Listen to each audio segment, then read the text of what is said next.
The gravy had already filmed over, a translucent gray skin tightening across the porcelain boat.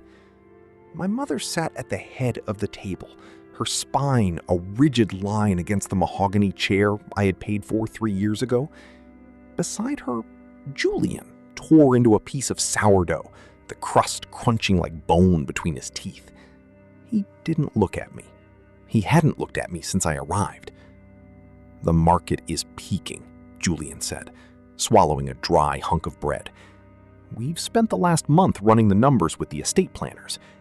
It's time to consolidate." I rested my hands on the tablecloth. The lace was an heirloom, intricate and yellowing, smelling faintly of lavender and damp basements. Consolidate what, exactly? My mother's glass hit the table. The red wine. She gestured with a ringed hand to herself, Julian, and his wife Sarah, who sat in the corner of the room, nursing a gin and tonic like it was a shield. "Us 3?" I repeated. My voice sounded thin in the cavernous dining room.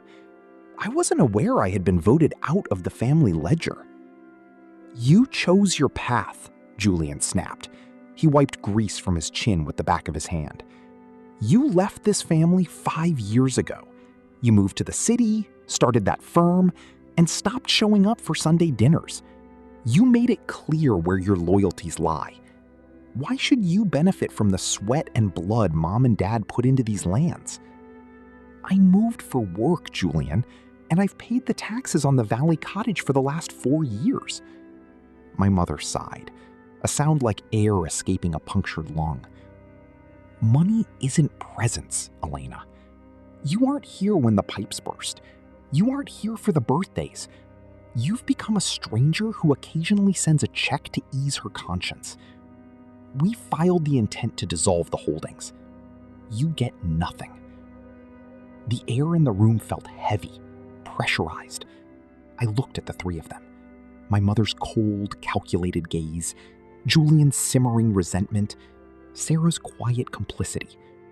They had practiced this. This wasn't a discussion. It was a verdict.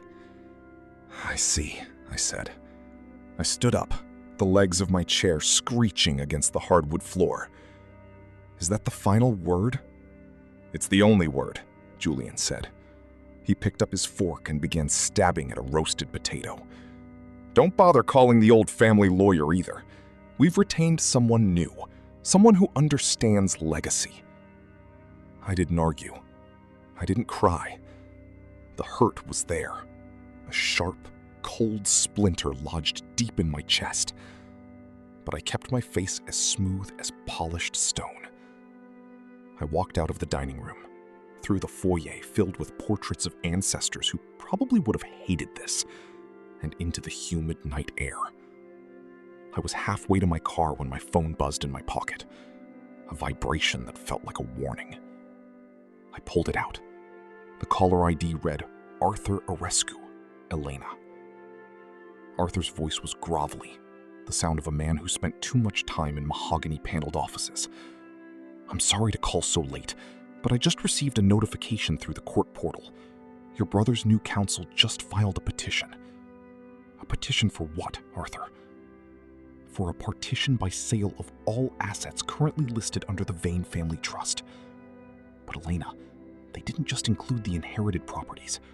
They've attached a list of your personal holdings, the office building you purchased in the city, your residential condo, and the investment portfolio you started in your 20s. I stopped at the edge of the gravel driveway. The moon was a pale, sightless eye peering through the oak branches. "On what grounds?" "They're claiming your assets were seeded with family funds and therefore constitute part of the communal estate." They're trying to seize your entire net worth, Elena. They aren't just cutting you out of the inheritance. They're trying to strip you of everything you've built on your own. I looked back at the house. The warm yellow light spilling from the dining room windows looked like gold. Inside, they were probably toasting to their future, a future funded by my destruction. "How long do we have?" I asked. They requested an emergency injunction to freeze your accounts. If we don't move, you could be locked out of your own liquidity by Monday morning." "Let them file," I said. My voice was a low hum. "R, do we still have the original deeds from the 2018 restructuring?" "Of course, but they're playing dirty. They're claiming the 2018 papers were signed under duress by your mother." "Good," I said. "Let them lie. It makes the fall much harder." The next 48 hours were a blur of blue light and caffeine. I sat in my home office, the city skyline a jagged rhythm of neon outside my window. My family saw a daughter who had left. They saw a girl who played with numbers while they held on to the real earth. What they didn't see was the architect. When our father died, the estate was a mess of debt and decaying structures. Julian was too busy playing the part of the local prince to read the fine print. My mother was too busy mourning the status she feared losing. I had been the one to untangle the knots. I had been the one to move the assets into a series of tiered LLCs to protect them from the very creditors Julian had attracted with his failed brewery venture. I pulled up the file labeled Project Horizon. It wasn't a weapon. It was a shield I'd built years ago, hoping I'd never have to use it. The phone rang at 6 a.m. on Sunday. The sun was just beginning to bleed over the horizon, turning the gray clouds a violent shade of orange. "Hello, Julian," I said. Silence for a 3-beat, then the sound of heavy, ragged breathing. Julian sounded like he'd been running or screaming. "What did you do?" he hissed. His voice was trembling. The bravado from dinner completely evaporated. "Elena, what the hell did you do?" "I'm not sure what you mean," I said. I leaned back in my chair, watching a hawk circle a distant skyscraper. "I'm just a stranger who sends checks. Remember the bank? I went to the branch this morning. They told me the lake house and the downtown units aren't under the trust anymore. They said they were sold 6 months ago." "Not sold, Julian. Transferred. I exercised the buyback clause in the 2018 restructuring agreement, the one Mom signed in front of 3 witnesses and a notary. Since the trust failed to maintain the property taxes, which I was paying out of pocket, the ownership reverted to the primary financier." "Me? You can't do that. That's family land." "It was family land," I corrected him. "Now it's a corporate asset. And since you filed those papers on Friday, claiming my personal holdings are part of the trust, you've created a bit of a legal paradox for yourself." "What are you talking about?" He sounded frantic now. I could hear my mother's voice in the background, sharp and panicked. "By filing that petition, you legally acknowledge that my assets and the trust's assets are inextricably linked. But the trust doesn't just hold land, Julian. It holds the debt. The $3 million balloon mortgage you took out against the Valley Cottage to fund your expansion last year." "The one you defaulted on 3 weeks ago? How did you—" "I'm the one who bought the debt from the bank, Julian. I'm your primary creditor now.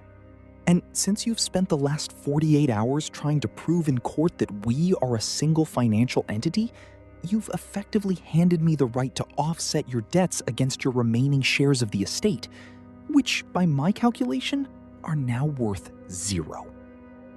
"Elena, please," he stammered. The sound of his ego breaking was quieter than I expected. "Mom is hyperventilating. We have movers coming for the downtown units next week. We already took a deposit on the sale." "You took a deposit on a property you don't own?" I let out a short, dry laugh. "That's called fraud, Julian. I'd call your new lawyer if I were you. Though I suspect he'll stop taking your calls once he realizes you don't have the funds to pay his retainer." "You're gonna put us on the street?" My mother's voice came through the line now, shrill and weeping. "Your own mother, Elena. After everything I gave you." "You gave me a seat at a table where I wasn't welcome," I said. "You gave me a bill for your love and expected me to pay it for the rest of my life. I'm done paying, Mom. We're family." Julian roared. Family doesn't file an emergency injunction to steal their sister's life savings? I said, family doesn't sit across a dinner table and tell someone they're worth nothing while they're eating food that person paid for. I hung up. The silence that followed was heavy, but it didn't feel lonely. It felt clean. 2 hours later, Arthur sent over the final documents. The injunction had been pulled. Their lawyer had realized within minutes of seeing my counterfiling that they were walking into a meat grinder. Not only did I own the properties they tried to sell, but I held the deed to the very roof over their heads. I spent the afternoon in a small park near my office.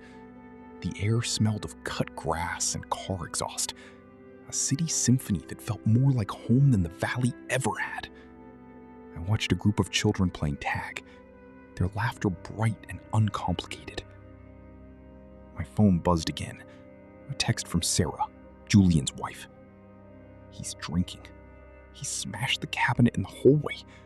Elena, what are we supposed to do?" I stared at the screen for a long time. The old Elena. The one who wanted to be loved, the one who wanted to prove she was good enough for the vain name, would have typed out a solution. She would have offered a loan with no interest. She would have smoothed the jagged edges of their lives. I typed back, "Call a realtor. I'm listing the house on Monday. You have 30 days. I deleted the thread and blocked the number. The dark tone the world often spoke of regarding betrayal wasn't about the act itself. It was about the cold clarity that followed. It was the realization that some bridges don't need to be rebuilt. They need to be burned so you can use the light to find a better path. A week later, I sat in my office. The room was sleek, filled with glass and steel, reflecting the woman I had become through years of being the other. Arthur walked in, dropping a thick manila envelope on my desk. "It's done. They've vacated the downtown units. Julian is staying in a motel. Your mother moved in with her sister in the north. And the Valley Cottage, I checked. The foreclosure is complete." You own it outright. No liens, no encumbrances. What do you want to do with it? The market is still high. I thought about the cottage. I thought about the way the sun hit the porch in the mornings, the way the smell of pine needles used to fill the air before it was choked by the scent of resentment. "Sell it," I said. "Donate the proceeds to the youth shelter downtown. I want it off my books. I want everything with their name on it gone." Arthur nodded, his expression unreadable. "You're being very efficient, Helena." "I'm being honest, Arthur. There's a difference." As he left, I turned my chair toward the window. The city stretched out before me, a grid of endless possibilities, of people building and breaking and starting over. I wasn't the villain of their story, though. I knew that's how they would tell it to anyone who would listen. I was just the one who stopped holding up the sky for people who didn't care if I was crushed by it. My phone buzzed one last time. It was an automated alert from my bank. A large deposit had cleared. The final liquidation of the lake house. The number on the screen was significant, enough to change a life 10 times over. But as I looked at it, I didn't feel the rush of greed or the heat of triumph. I felt a strange, hollow peace. I picked up my pen and went back to work. There were new contracts to draft, new buildings to rise, and a life to live, where the only person I had to answer to was the woman in the glass. The Vanes had wanted to cash out the properties. In the end, they had succeeded.